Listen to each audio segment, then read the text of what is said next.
Welcome to LOA Today. Walt Thiessen and life coach Cindy Chavez here. Today is Wednesday, February the 14th, 2018 at 8 a.m. Eastern Time. Your first daily dose of happy for the day. And happy Valentine's Day, everybody. It's Valentine's Day. It finally arrived. And hopefully hopefully you're taking full advantage and you're showing those you love that you love them and so forth. And if you're in a place where you don't have that significant other yet, or maybe there's something not working right with your relationship or whatever, well, there's still hope for you today too, believe it or not. There's actually things you can do that will improve your love situation. In fact, that's the topic for today. We're carrying on the topic that we discussed yesterday, and there's a lot more to talk about. Cindy has a long list, and we got like halfway through it, so we have to do another show about it to do the rest of the list. But it's all good stuff. And of course, yesterday, Cindy, we had our first evening show for call-in, and we had our first call-in, so that was exciting too. And it just enhances my love for doing the podcast. So love is in the air. That is really exciting. I mean, I'm so happy to know that you hosted that show, and that the very first time you guys had a caller that called in, and it sounds like it was a really interesting conversation with that caller too. So that's so exciting. Very exciting. Congratulations. Yes. Congratulations to all of us. Yeah. In fact, the other thing that's exciting is the numbers. Yesterday we broke our previous all-time record for most listeners of our podcasts. Combined yesterday, there were a total of 510 podcast plays yesterday. And that just blows my mind. Yeah. It's just, it's like I said to Tom last night, 510 a year ago or more, that would have been 5 months worth of listeners.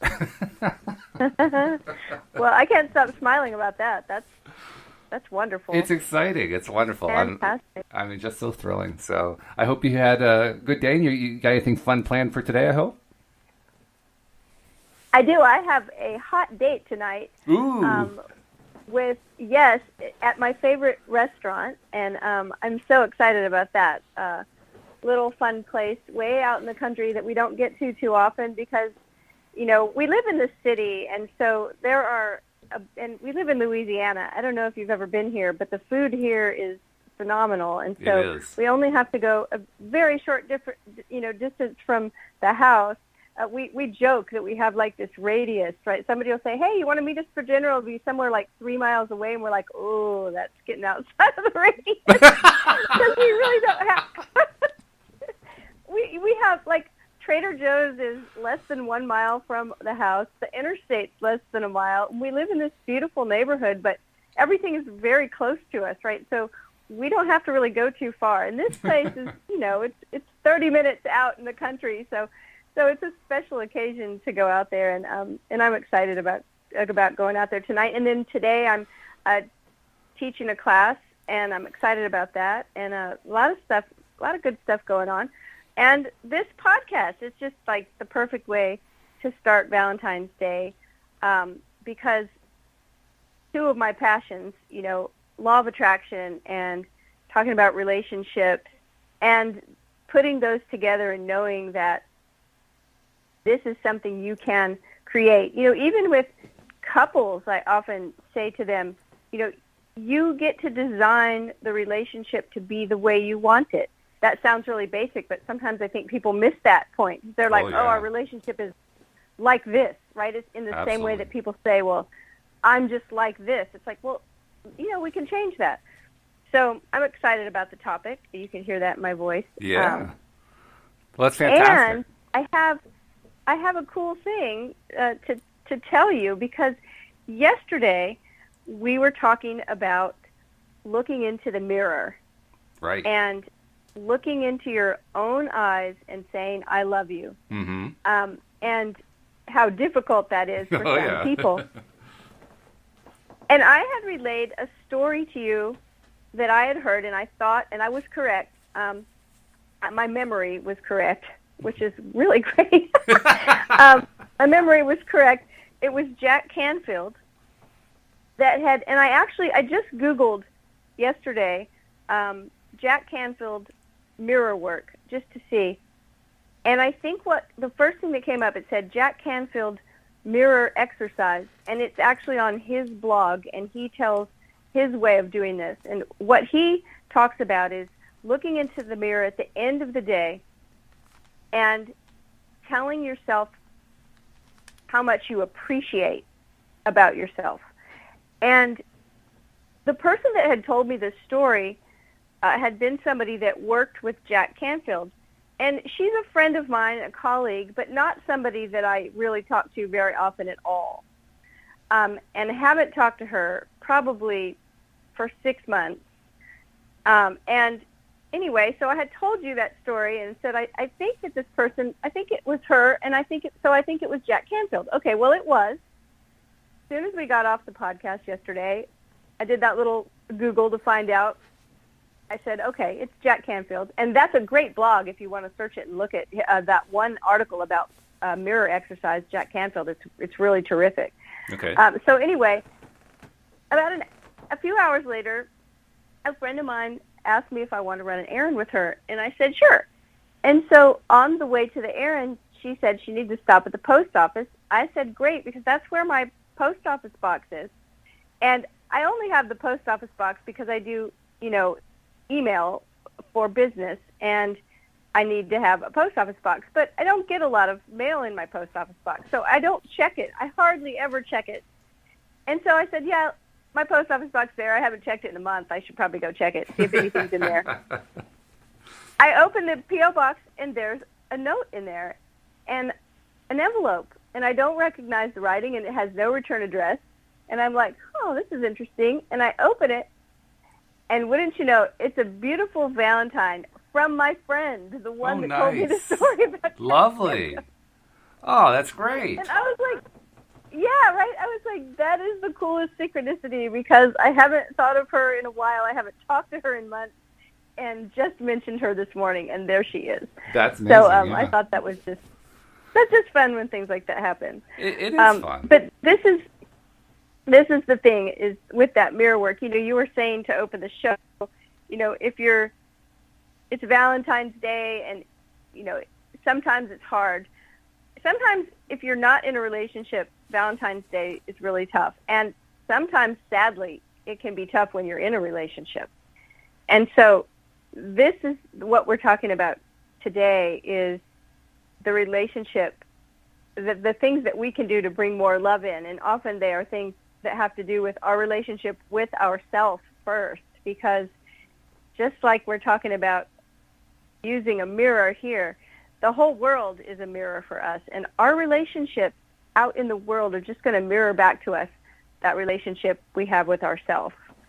And so the story that I told yesterday about Jack Canfield was that I believe he said that he did this for 30 days, looked into a mirror at the end of the day, and he gives specific directions on how he did it in that article that he wrote. But he looked into the mirror and told himself how much he appreciated himself. And if I recall correctly, the story said that at the end of 30 days, his negative mental chatter was just gone. There was no more. That's incredible. Phenomenal. Yeah, that is phenomenal. And I'm actually making notes about this. I don't always make notes about everything that we all talk about on all the podcasts, but this one I'm making a note on because, I have worked really hard over the years to reduce that chatter. To have a method that eliminates it entirely, I want to try that one. Yeah. There was a book. I'm trying to think of the author's name. I'm going to probably get this wrong. It's Shad Helmstetter or something like that. Okay. And I'm probably going to get the title wrong too, but I'm going to be close enough. It was something like what to say when you talk to yourself. Okay. And he's the one that said, if you could have somebody, in your head that just followed you around in your head with a steno book and wrote down everything, that you thought. Or I've thought about that. I thought about exactly that, and I realized very early on that if anybody could ever do that, I never wanted them to publish it. Oh, you're right. Well, what he said was that if he could just write down everything you thought in a week, and then take the top 10. And specifically the things that well, I guess everything we're thinking to ourselves, right? But yeah, it works that way, doesn't all it? that mental chatter. Right. So he said if he could take the top 10 things, that those would basically be like the software that was running your mental computer. Right. And so, whoa, that's like, oh my goodness. And so having some kind of control over those thoughts and those thought processes and alleviating that negative mental chatter, so important. And so what's interesting is this is sort of an outward exercise that you can do. I mean, right? You know, we talk about in personal growth and in coaching, we often talk about inner work and outer work, right? There's the outer stuff that we do, Mm-hmm. And then there's the inner work that we do. And what I like about this, and of course they affect each other, what I like about this is kind of an outer work exercise. You know, it has bullet points to it, right? It has like step 1, go find a mirror. Yes, right. And so it's got a set of instructions, but as we do this outer work, it starts to affect the mental chatter and the inner work. And so that's where all the power is that we hold as conscious creators, that thought process. I mean, I think about the negative self-talk that goes through my mind, and it is reduced. I've reduced it a lot over the years, but even the amount that's still there, you realize that as you think about that you're doing that negative self-talk is also tied to a negative emotion, which means all of that negative self-talk represents resistance to all the good things we're trying to attract into our lives.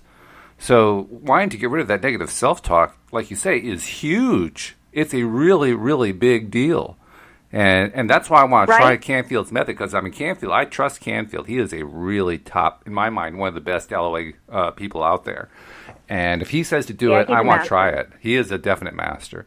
Because, I mean, getting rid of all that self-talk, having no more negative self-talk, and have only positive self-talk, wow, the power that would come from that, it just blows my mind. So, yeah, I would not want anyone to underestimate this. This stuff is really important. And if you notice, like a lot of the times, even when we've done work and we're, like you said, you know, really reduced the amount of negative self-talk and mental chatter, you know, sometimes it just comes out. I mean, I've even heard other people, like, you know, someone working on something and trying to fix something, it's not going well, and they'll make a mistake and just out of their mouth they'll just say, "Oh, you idiot!" Right? Talking to themselves. We do that so easily too. It's crazy. Yeah, and I always, like, if I hear someone say that, you know, I'll say, hey, don't talk about my friend that way. Yeah, right. That's good. I like that. Because you'd never say that, you know, to your child, hopefully. That's right. Oh, yeah. Friend, you know, but when I was in coaching school, I remember one of my mentors saying, if we treated our friends the way we treat ourselves, we'd all be in jail. Right? Yeah, we are a little rough on ourselves at times, aren't we? And I firmly raise my hand on that, because I'm like at the top of the list of people who are really rough on themselves.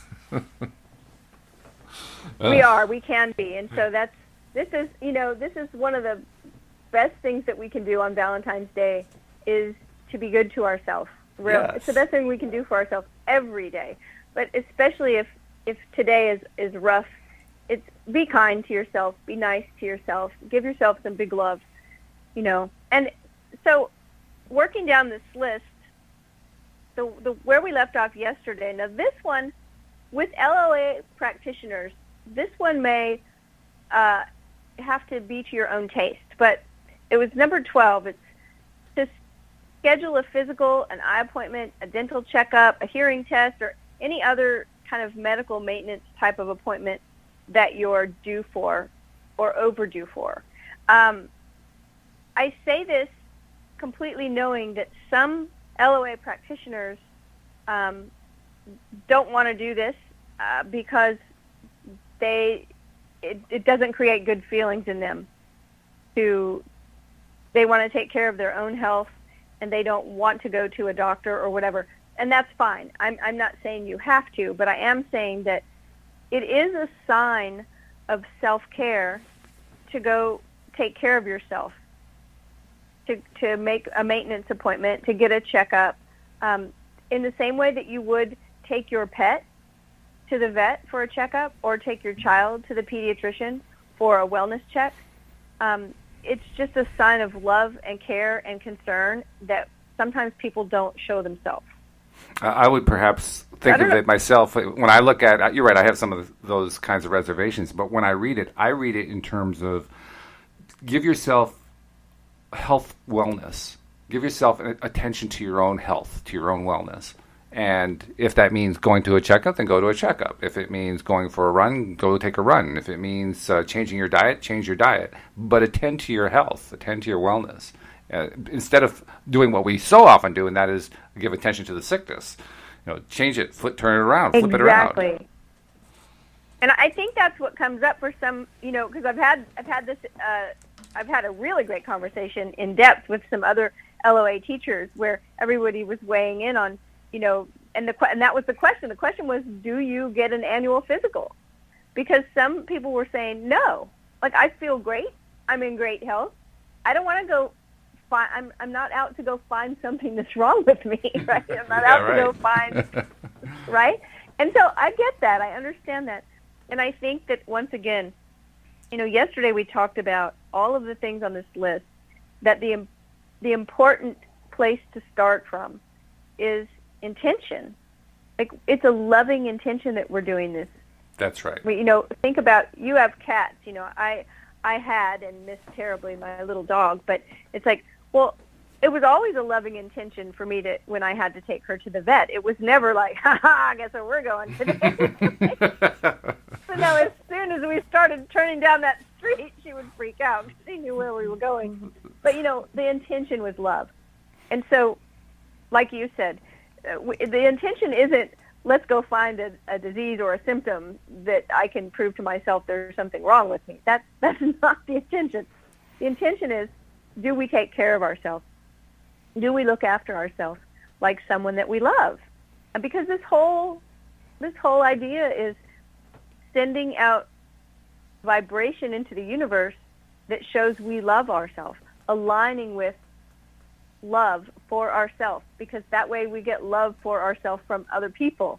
That's how it starts to work. So the next one was very similar, and it was take your vitamins or supplements or healthy food or whatever you put into your body, because I'm great at doing research and finding out, this would be a supplement that would really help me, and then buying it, and then it's on the counter, and I haven't really been taking it. Well, I have a particular incentive, actually, to do both of those, because for me they're tied together. The first one says eye appointment, the second one says take your vitamins. A number of years ago, I learned that in my left eye I have macular degeneration. I'm literally blind, looking straight forward in my left eye. And, of course, since then I've been working really hard on convincing myself that what I actually am developing is macular regeneration, because I want to try to turn that around in my thinking. But I also take these special vitamins that are specifically scientifically researched to and demonstrated to have a positive effect on people who have that condition. And I have taken them, I hesitate to use the word, but it's the only one that comes to mind. I take them religiously every single day because I want to maintain my eye health. I want to improve my eye health. That's why I take these vitamins. They're specially formulated specifically for people with this condition. Why wouldn't I take it? That's the way I look at it. And yet I can see, if I didn't make it a point to do it every day, I could see how I could lose the habit on that, even though my eyesight is so important to me. So I make sure I take them every day. In fact, we were on vacation this past year in the Cape Cod. And while we were there, we got there the first day, and I opened my suitcase to get stuff out, and I realized I'd left my eye vitamins at home. I said, oh, no, I left my vitamins home. And she says, you're going to be okay for a couple of days. I said, no, I need them. I actually went out of my way. I stopped the vacation, went out of my way to go to a CVS to buy the vitamins so I could continue with my vacation, because it actually made me feel better knowing I was still taking the vitamins the way I always did habitually every single day. So it can actually turn into something. Yeah. It was. I viewed it as a positive, and I felt better. which is really the most important thing anyway. I felt better. I felt like, oh, good. I stuck with it. I was able to relax. That's perfect. That's a perfect example of, the intention being right. It's like, no, I will feel better if I do this, and I'm doing something good for myself, and I'm doing it every day, right? Like you said, it's like every day I have to do this. So speaking of every day, tell people how they can subscribe so that they don't miss a podcast. Oh, yeah, right. Because the subscriptions have definitely been increasing, and among other things, we're finding that when someone, well, actually, regardless of whether they subscribe, it shows actually how many people are subscribing. When people listen to the podcast, on average, they're listening to 30 podcasts a month. So people are definitely liking this stuff. So if you're liking what you're hearing, we encourage you to subscribe if you've not yet already done that. It's really easy to do. You just go to the homepage, loatoday.net. You'll see subscribe buttons there. It's very simple. Really simple on an iPhone, because when you click it, it just guides you through how to add it into the podcast app that gets built into the iPhone. If you're on an Android phone, Motorola, Samsung, LG, Nokia, one of those guys, you usually have to install some sort of podcast app. They usually don't come with one automatically pre-installed for you, but they're easy enough to find. You just go to the Play Store. One of the ones that Wendy Dillard recommends is called the Podcast Manager. It's a free one. And once you download and install that app and open it, then you can use the app to do a search for LOA Today, and you'll find us that way too, and just click the subscribe button. And what that does, of course, is it makes sure that your phone always has all of the episodes of LOA Today updated every single day, and you can listen to your heart's content whenever you're ready to. And our byword is subscribe and share. So once you've subscribed, take advantage of the fact that you'll now see on the website we have about 5 billion social media buttons. Well, maybe not quite 5 billion, but it seems like that. I mean, Wendy was commenting like, oh my God, I saw those buttons. But we put them up there to make it really easy for people to share as well, because sharing is how more and more people find out about LOA Today. So please subscribe and share, and thank you for being a loyal listener. Yay. All right.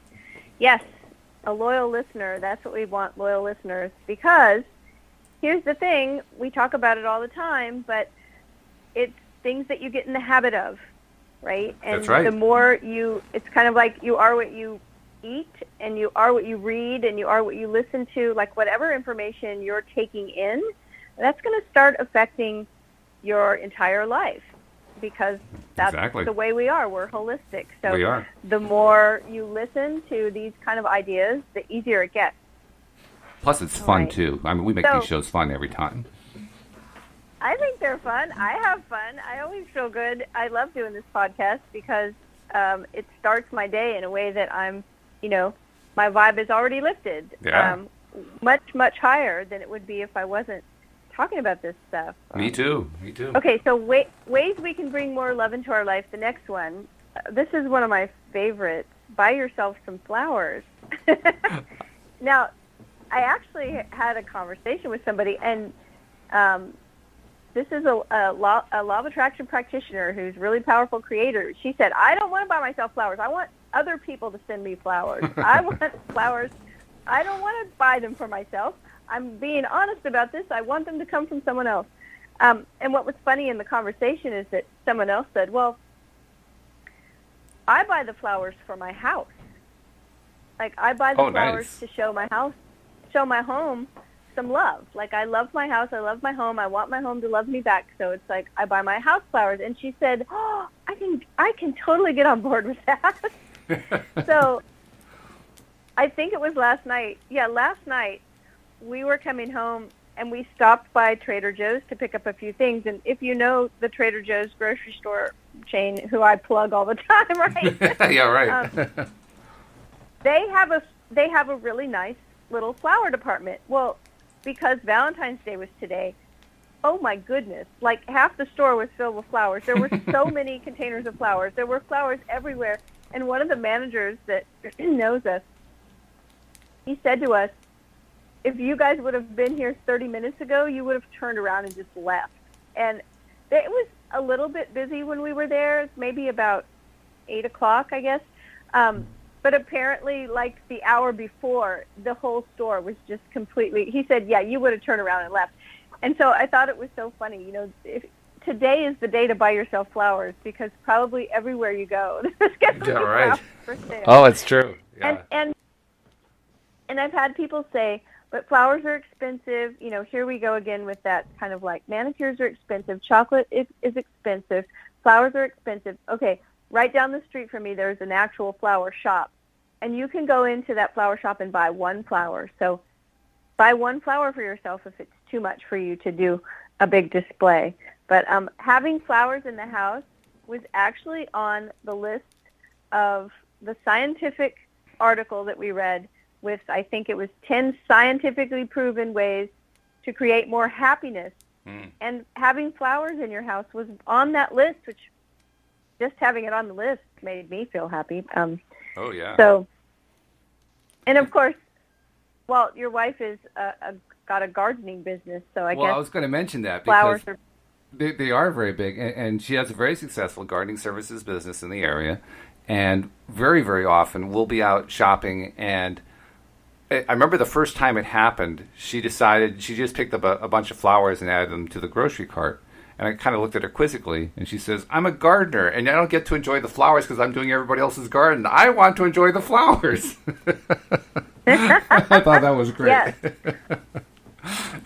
Well, it's really funny. It's really funny. Like usually on Valentine's Day or anniversaries and things like that, I'll get a flower delivery, which is wonderful. The rest of the time, which is the rest of the year, which is we're in the grocery store. It seems like every other day. When we walk in, that's the first thing that you walk into. And he will say to me, do we have flowers? Do we need flowers? How are your flowers? Like, there's always flowers, and they go in the grocery cart just like everything else goes in the grocery cart. That's great. Just like, it's a wonderful habit. Okay, so the next one on the list, hand cream.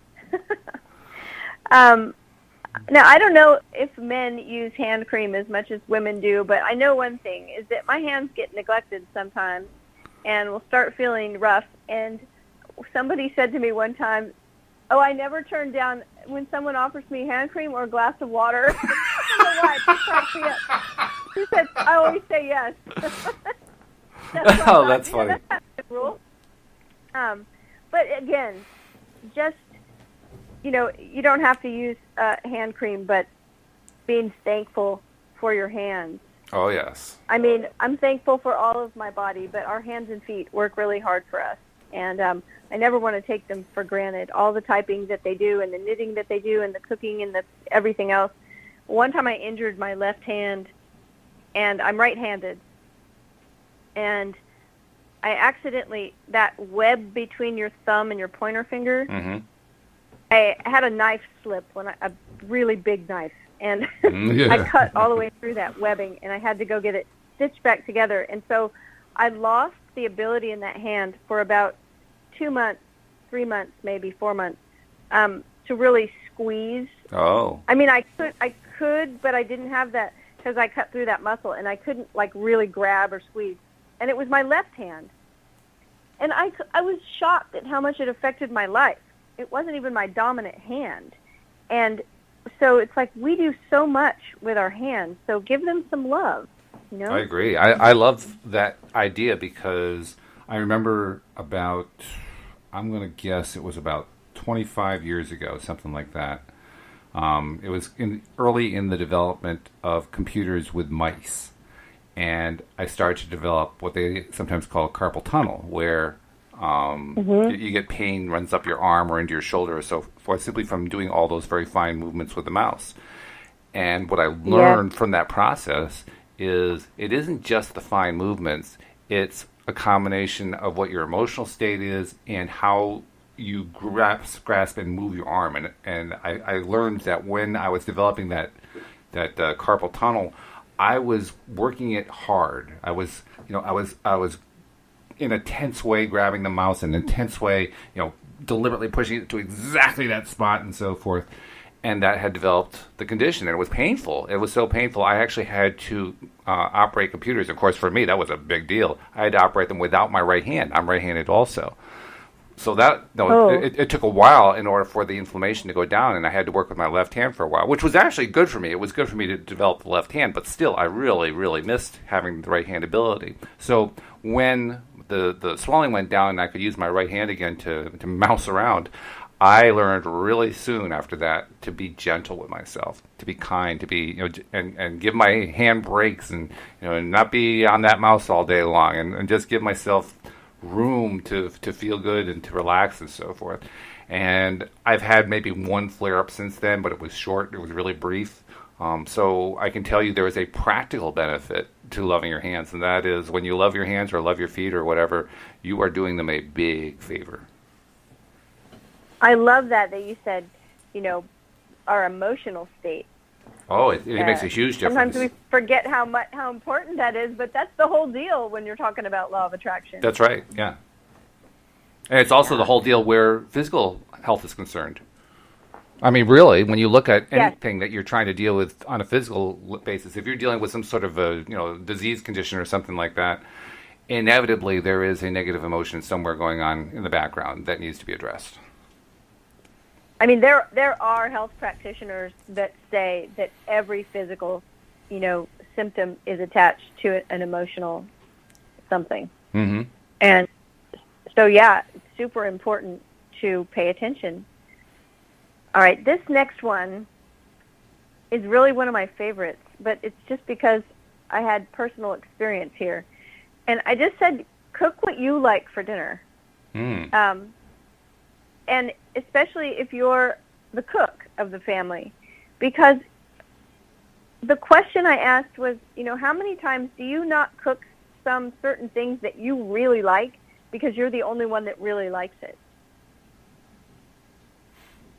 Yeah, so sure. I had that happen. Mm-hmm. Like there were certain things when I cooked for a family, there were certain things that were like sort of my favorite, but everybody else was sort of like, I don't want that, right? So I would never make them.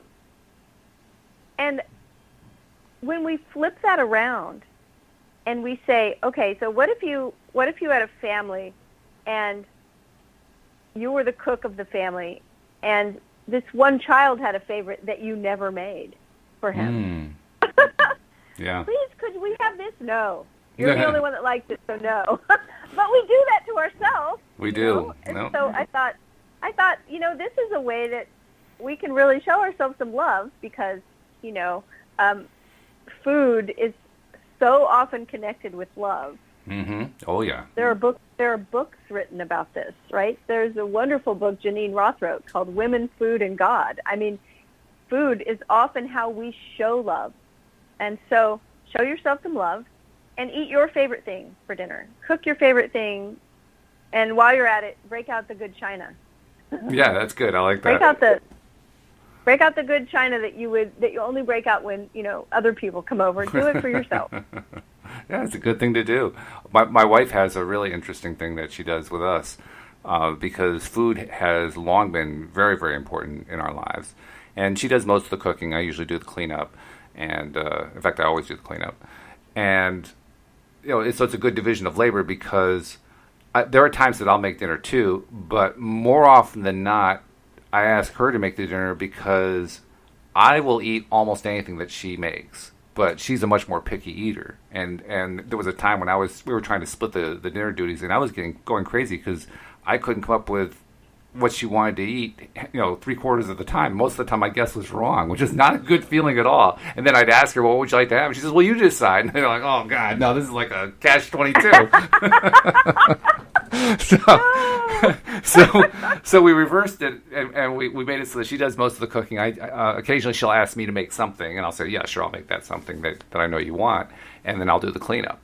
Well, along with that, there is a long history of her associating some of the happiest times of her life with a particular meal she had. She is a tremendous person at remembering what we had for dinner on the third day of the vacation in 2009. I mean, it's that kind of thing.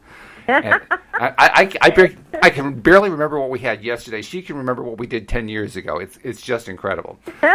So the routine that we now have is that it doesn't matter what day it is. It doesn't matter what's been going on during the day.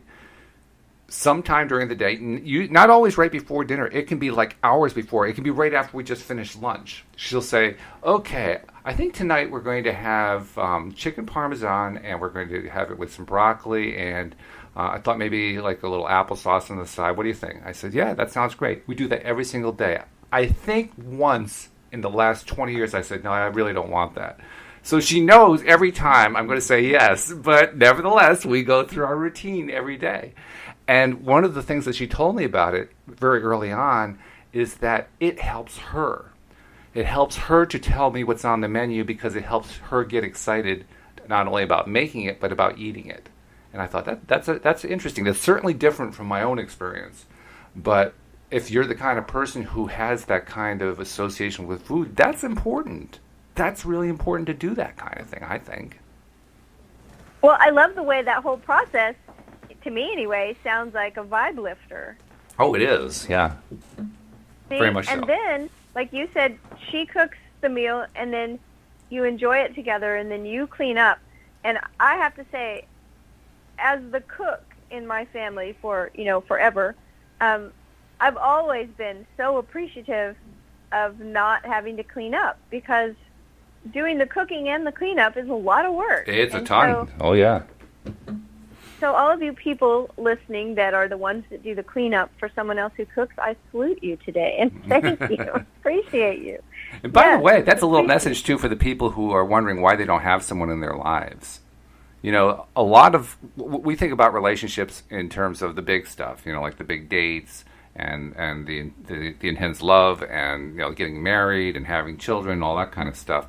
But relationships are also about the little things. And if you want to attract somebody into your life and you're having trouble doing that, you might want to pay more attention at what little things you do right now for yourself in your own life. That's one of the reasons, Cindie, you wrote this list up, to give ourselves that self-love. Yeah. You have to develop that kind of habit first. Otherwise, you can't attract somebody else. Take it from someone who was relationship-less for over 20 years until he finally started doing the little things. And then all of a sudden, somebody showed up. And she hasn't gone.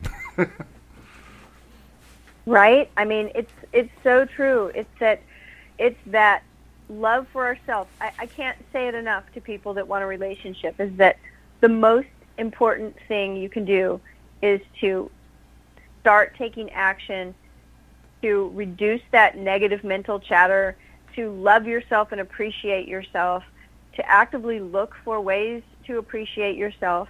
And this isn't to say that you don't have to connect with other people. We want you to connect with other people. We're wired for connection. We humans Right. are made to connect with other people. But we can't forget ourselves and and forget to appreciate ourselves and show ourselves some love, because it just all gets mirrored back. And like you said, that's important. It's the little things. And that's why I love the things I love some of the things we're coming up to. The next one, meditate. I've heard it said that 20 minutes of meditation is worth 2 hours of sleep. And that's not to say that you can just stop sleeping and just go to meditation. But when you meditate, it's time for you, even if you meditate for just 5 minutes a day, it's a time for you to get quiet and connect with the spiritual part of yourself, that part that's non-physical. And we're talking about, connecting with others. Well, there's a connection to ourselves as well. And so this is a way to do that, is to develop some kind of practice where you're actually getting quiet and taking that time to spend that time with yourself in a quiet, intimate conversation. I'm a big fan of meditation, and even though I haven't used too many of them, I've had a meditation practice for maybe 30 years. But I hear that there are a lot of really great apps for your phone out there for meditating. Okay. Do you know any of them, Walt? I do not. No, I have not investigated them. In my own case, meditation was one of those words that I had a hard time getting my head around for the longest time, in part because of the way it's often taught. For me, the way it was taught just didn't work. I couldn't get my head around it. I couldn't make sense out of it. And I know there are a lot of people who really, really advocate doing like rigorous meditation every single day. I mean, Tom Wells, he meditates every morning like clockwork. Well, it wasn't until I read something, I think it was actually Abraham. I can't remember where I read it. But the meditation formula was so much more simple than all the other formulas I ever heard. When I heard this formula, then I said, well, I do that anyway. And I didn't realize it. What I was doing, I actually do meditate during the day, but I don't do it as like a scheduled, rigorous practice. I just do it when I need to do it. This particular practice is so simple. You sit down, or be comfortable somewhere, standing, sitting, laying down, whatever you want to do, and then you just focus on your breathing.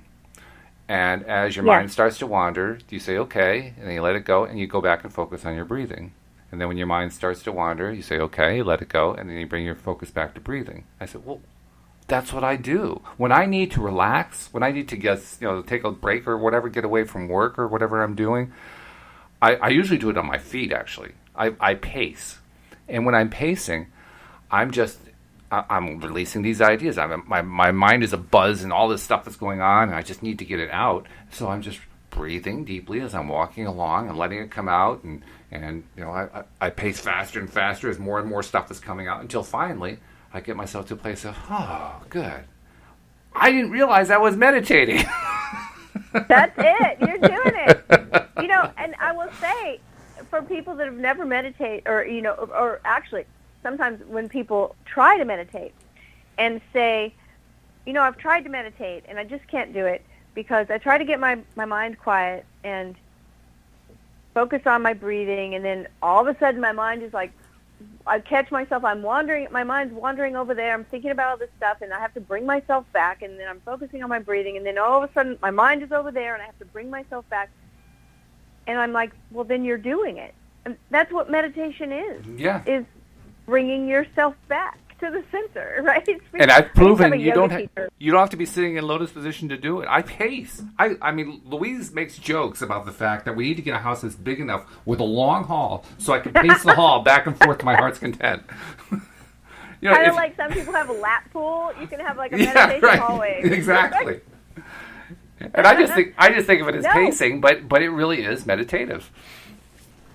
Well, there are walking meditations and sitting meditations, and so you don't have to be sitting you don't have to be sitting in a difficult yogic kind of position. Just get comfortable, and if you want to walk, and just remember that the process of bringing yourself back to focus on your breath, or focus on whatever you're focusing on, that is meditation. I used to have a yoga teacher who would start our class, and she would say, of course, we would just be lying on the yoga mat, relaxing or sitting up, but with our eyes shut, just focusing on our breath. And she would say, all of that energy that you've been sending out all day to take care of everyone else, and all those thoughts that are going out, and all that energy that's just been out doing things, just bring it all back into your center. And that one little exercise was so powerful for me, just that visual of kind of drawing back in all the energy that's mine, bringing it back in to my center. Just that it takes like 1 second to visualize that, and yet doing it was really powerful. So yes, some people have practices where they meditate for, an hour a day or something, and I've done those long meditations, but it doesn't have to be complicated, and it doesn't have to be super time consistent. I think the most important thing, if you want to start a meditation practice, is to just try and be consistent with it and do it as often as you can, every day, at least every day, or a few days a week at least, to get started. Yeah, I treat my... I like hearing about your walking meditation. I treat my pacing meditation in the same way that the instructions read on some of these over-the-counter medications. Take as needed. That's when I do it. Yeah, me too. I generally I generally meditate sometime in the day between, sometime during my office hours. I open my office at about 10, and I close my office at 4. And sometime during that time, I will take a break and meditate. But it's definitely not like clockwork, and it's not at the same time every day. It's definitely as needed. And if I skip a day or so, I will start realizing, I really can tell that I haven't been meditating. You can feel it. It doesn't take long to realize I just need to get back into doing that for one more time. Just right now. That's it. No, I don't have to worry about it later on. Just now. I like that. We be good to think of a lot of things that way, right? Yeah. Well, we only live in the now. Just stay in the now. Why is it we have to plan for the now? I don't understand that. Because we're human, and that's what we do. That's what we do. Stop thinking about the past and the future. Okay. Okay. The next one. Listen to your favorite music while doing nothing else. That's one of my favorites. Like headphones, if possible. Turn it up. Listen to the whole album. Not like, and maybe even dance, right? But not like putting on the music while you do 100 other things. But this one reminds me of reading fiction. How so many people are averse to reading fiction because they think it's just a waste of time. They're not being productive.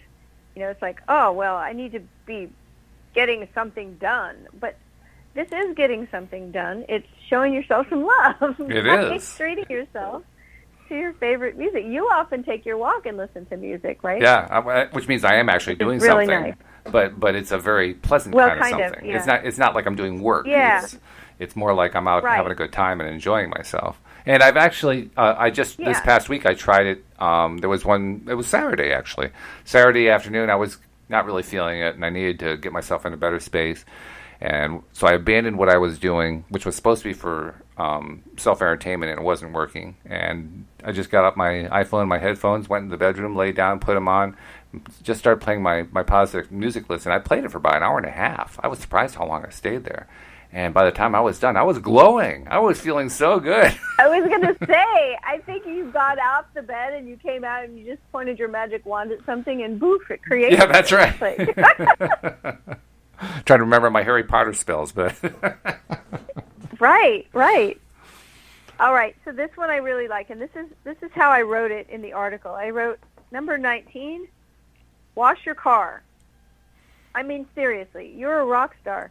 You don't drive yourself around in that dirty car, do you?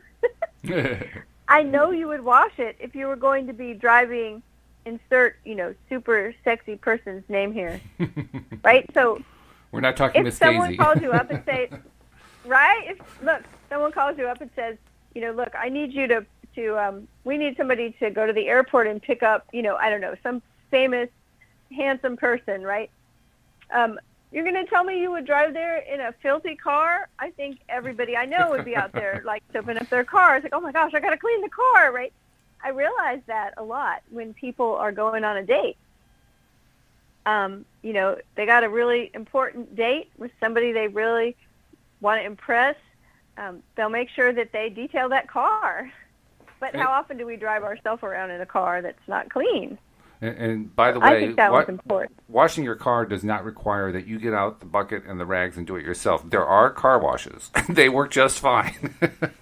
You don't have to do it yourself. If you don't like it, I mean, like me, I dislike washing cars. Probably not the best thing for me to do, but I can certainly take it to somebody else, pay them $5 and have them wash the car. And I love that. Right?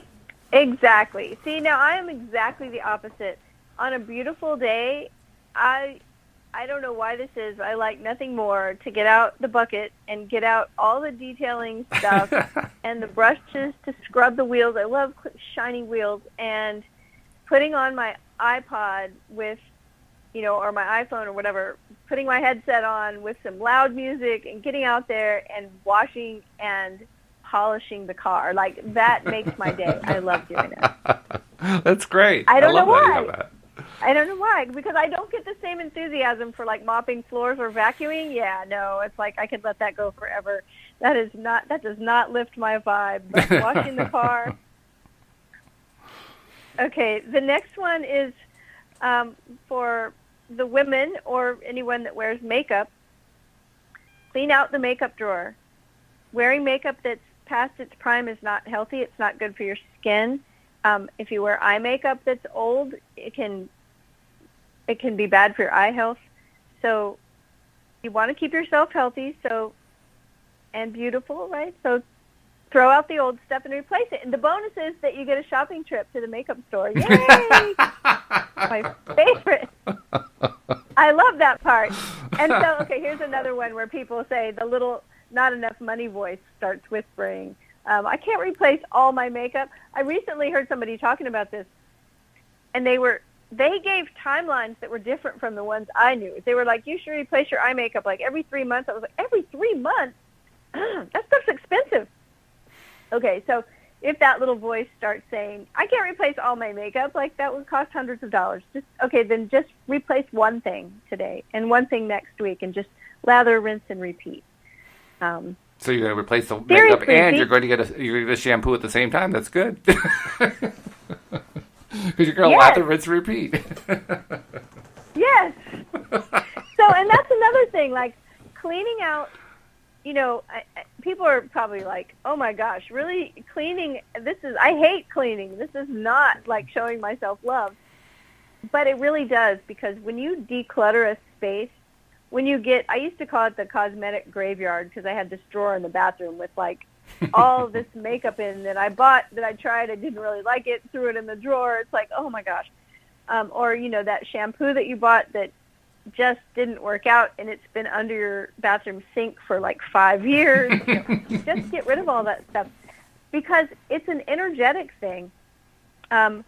Things hold energy, and when we start, everybody has to have had this experience at least once, right, of cleaning out a drawer or a closet and just having this sense of relief, cleaning off your desk in your office, just this sense of, oh my gosh, it feels so much better now. It does, yeah, it actually does.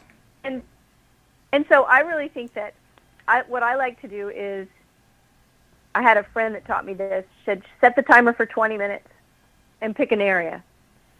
It keeps you from procrastinating. So you're like, okay, I'm going to set the timer for 20 minutes and I'm going to clean out this drawer, and that's all I'm going to do. Or I'm going to start working on this area, and when the timer goes off in 20 minutes, I'm done. I'll revisit it later. You can make some progress, but it is an act of self-love to keep your environment in a nice, decluttered, clean, state. And it will help the energy vibe, and that helps your ability to use the law of attraction in a way where you can deliberately create what you want. And I can also add something else too, from the perspective of somebody who had a big problem very early on in his life with keeping the home, clean and neat. One of the things that you can run into if you are kind of a clutter accumulator kind of person, which I was, you can break it down even more than 20 minutes. Like 20 minutes to somebody who's got a problem with accumulating stuff, that can seem like an eternity. But you can do it for 5 minutes.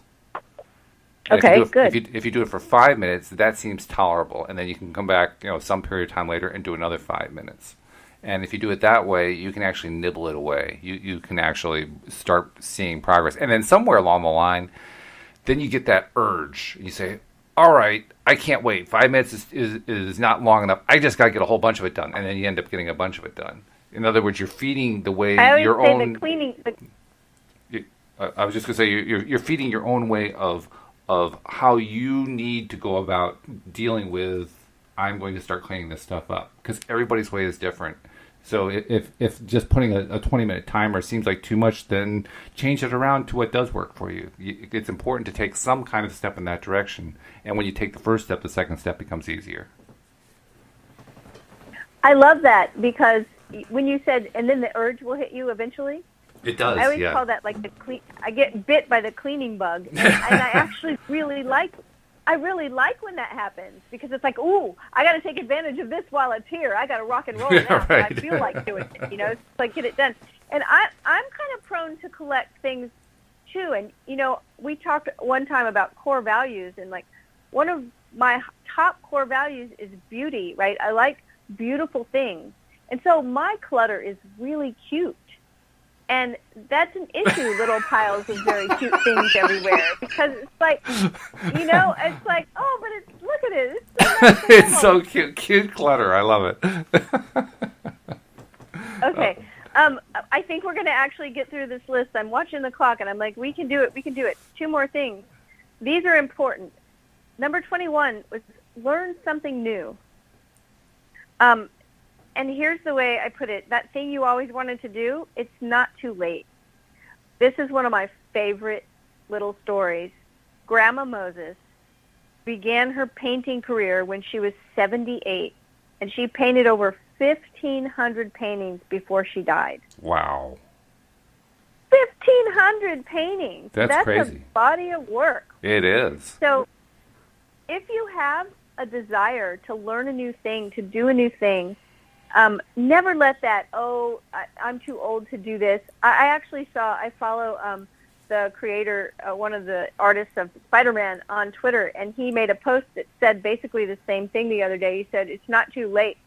And all these people started commenting, and because they follow him, most of them also were illustrators or in the art field. I couldn't believe how many people said that they had gone back to art school and started drawing cartoons or whatever when they were like in their 40s or 50s. It was fantastic. Yeah. Because people were really getting motivated. And so it's not too late. It's not too late. I think makes me fired up to learn something. There's a key point here, and this is something I learned from working with the kids in the Sudbury model that I was telling you about. One of the things that happens in a Sudbury school where the kids are completely in control of their own day is they tend to try something and then abandon it and try something different and abandon that and try something different and abandon that until they find something they really like, and then they spend a lot of time on it. And there's a really important aspect of that method that we tend to overlook even when the method is explained to us, which is you have to try it before you abandon it. What we as adults tend to do is we tend to anticipate that we're going to abandon it, so we don't try it. And that's why we never try following up on these little impulses we have. So it's really important when you get an impulse, even if you don't think it's going to work out, try it anyway because it establishes the correct habit. And that's what you really want to be doing. Oh, I love that so much. I am very happy that you said that. That's awesome. Yeah. Because you're right. Before you even finished it, I was thinking to myself, I bet we do the opposite. We abandon it before we even try it. We do. Yep. Yeah. We just say, but you're right I think we all have those impulses to learn new things because we have an expansive nature as humans. Okay. I don't want to miss this last one, and I know we're coming up on the end of the hour. We're getting there, yep. So the last one is say yes to yourself, and don't be afraid to say no to do that, because sometimes we have to say no to someone or something else for it to be a yes for us, and that's just part of setting strong boundaries, and setting boundaries is an act of love for yourself. You don't set boundaries to change someone else. You set boundaries so that you can have what you need. So be willing to say no sometimes if it feels like a big yes for you. Yeah, that's critically important. Putting yourself in a place where you're showing yourself love. Yes. All right, we did it. We got through. We got through them. We did the whole thing. All right, hooray! So happy Valentine's Day. Happy Valentine's Day. Yeah. Well, if you're following the last 2 days of podcasts on this subject, and you can find the link to the article on both the first and second podcast description on the website, in case you want to go through it again. This is a great way to get yourself into that space where you are going to attract that perfect person, where you are going to improve that relationship that's kind of on the rocks right now, because you have to love yourself first. So, Cindie, thank you so much for sharing all this stuff, because that's the key concept. You have to love yourself first before anyone else can love you and before you can love anyone else. Yes, so go love yourself today, people. And thank you for bringing it up. Thank you for doing the show. I look forward to talking with you about 6 days from now. Yeah, oh my gosh, that seems like an eternity. But yes, next Tuesday I'll be back with you. All right, and of course we're here every day, so be sure to join us next time here on LOA Today. Goodbye, everybody. Bye, everyone.